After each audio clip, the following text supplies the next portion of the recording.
Well, so I think what everyone needs to understand about oil that is well, there's two things. Number one, the price is being propped up by the OPEC Plus agreement, which is keeping currently about 5.5 million barrels of potential supply off of the market in order to prop up the price. Okay.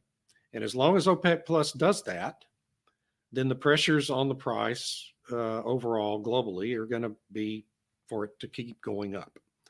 And Goldman Sachs, looking at that situation, thinks it's going to be $80 by the end of summer. I think they're probably right. And then, now you've got Bank of America and others saying we're going to have $100 oil next year. So that's in the near term.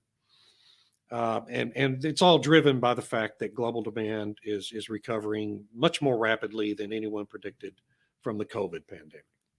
Well, anyone but me predicted. I've been saying that would happen since last October.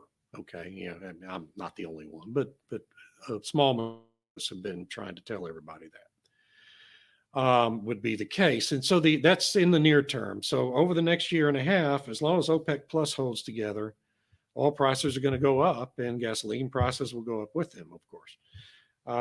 Then when you look at years beyond 2022, the other thing everyone needs to understand is we have had a structural, enormous underinvestment in the discovery and production of new oil reserves around the world.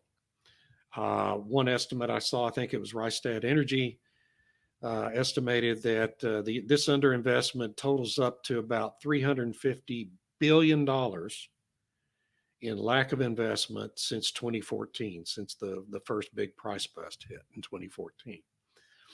So what that means is the finding of new reserve and producing capacity has not kept up with the pace of rising demand globally over that period of years, and it's a very big deficit that can't be made up in anything less than a decade.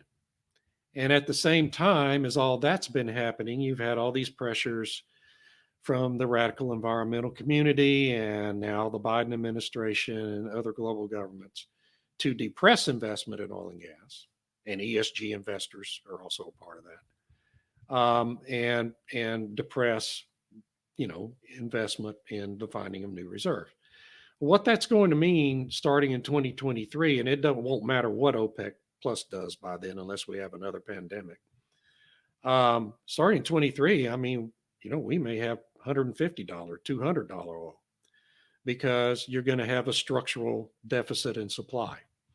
And so the price is going to go way up. And that's almost just baked into the cake at this point. And all these, what I want your viewers to remember is that you and I told them this here on June 29th, 2021.